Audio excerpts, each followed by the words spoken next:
Red Rock is one of my favorite climbing destinations. I've been coming here since 2019, usually 2 to 3 times a year, and still can't get enough of it. In this video, I'll show you a few of my favorite 511 minus routes. Some I don't have footage for, but I mentioned the names so you can look them up. Let's get into it. Let's start with the third pullout in the park. This route is iconic and absolutely beautiful. The holds are big, comfy jugs, and a lot of them have this cool, curved, scoopy shape that feels amazing in the hand. The beginning is pretty mellow, with easier moves to get you warmed up. Right before the crux, there's a move that felt a little bit reachy for me, but I was able to make it work by finding a foothold that fit me. After that, the holds get smaller and more technical as you head into the anchor. There are a lot of options, but none of them feel great, so it's easy to get a little confused. That's definitely the crux. The features are super unique, really photogenic, and the approach is a really quick walk-in. Total gem. Next up, Wake Up Wall. The main moderate line here is Shut Up and Climb, a powerful and super fun 511B. It kicks off with some steep overhanging moves that feels pretty punchy right away. But then you get rewarded. There's this big scooped out feature where you can sneak in a knee bar and really rest. Like you can almost squat in there and chill. After that, the route transitions onto a section with slopers. But don't worry, it's the white sandstone with surprisingly good friction. There are also 2 nice warm-ups right next to it. To the right is Mike's Master, a 10B. There's one relatively tricky section, but once you get past that, the rest is jaggy and super friendly. It's a great way to warm up for steeper routes like Shut Up and Climb. To the left, there's Spanky Spangler, another 510. It's more vertical, and there's one move down low that felt pretty reachy and a little scary for me. I definitely hesitated there. But after that, it's all positive holds. Now let's head over to Sweeping Wall. This is a super popular wall at the second pullout, and for good reason. It's got a high concentration of quality 511s. This is the crux of the most well-known line, Glitter Gulch, a classic 11A. The cracks can be a little confusing. When I climbed it 4 years ago, I somehow found this tiny little invisible hold. This year, I totally forgot about the tiny hold and ended up using a high foot instead, and it worked as well.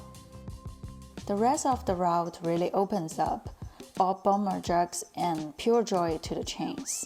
That's probably the first 11A for a lot of people. Just to the left of Glitter Gulch is Sour Pain 11B.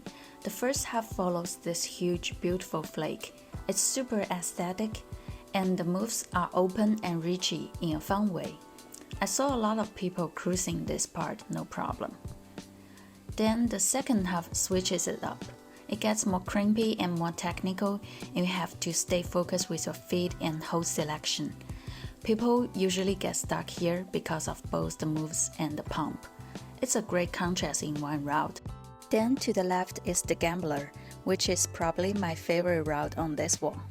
It's steeper and more powerful than the other climbs nearby, so it's a nice change of style. After the initial roof section, there's this big rock you can kind of saddle. It's a nice rest spot to keep your heart rate low before the crux. The crux comes right after that, with some powerful moves that require you to hold body tension. The last hold in the crux is a flat sloper. I felt totally desperate grabbing it, but somehow managed to push through. It was very satisfying to send it. Then there's another route just to the right of Glitter Gulch. The battle starts right off the ground, with some big lockoffs leading straight into the crux.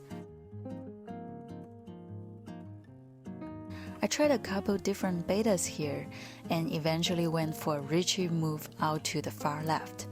To make that work, I had to push off a high right foot. That made all the difference.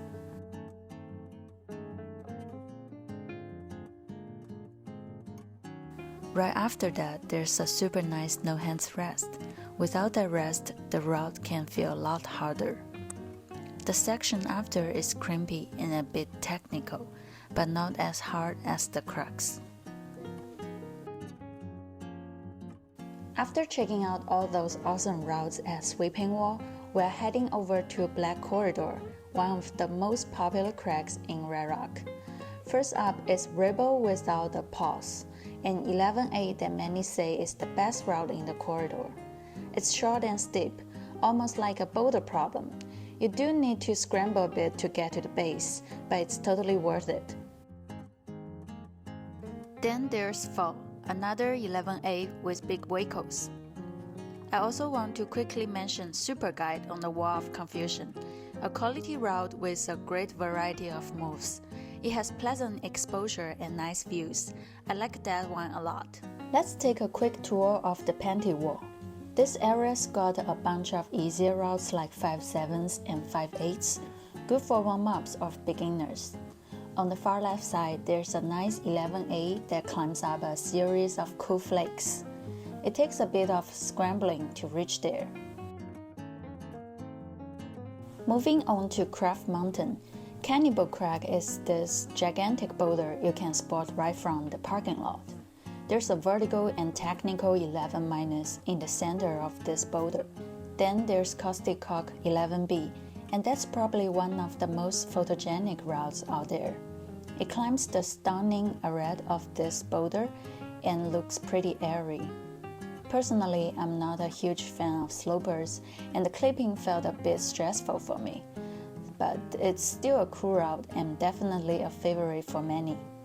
Just around the corner is another 11B. It's a short, steep route with great holds. The fall might not be the cleanest, so make sure to stay aware. A lot of guys says this feels way harder than Caustic Cock, but for me it was the opposite. So I guess it really depends on your body type and climbing style. If you hike through the boulder area, you can reach Conundrum Crag. There were two 11As. The one on the left is a high-quality steep route. The other one is a vertical line, and you can take pictures with Vegas in the background, which is kinda cool. Further inside the canyon is a busy crag called Sunny and Steep. Scorpions is an 11A that's pretty straightforward. Then there's a 32-meter 11B, and it's much more technical.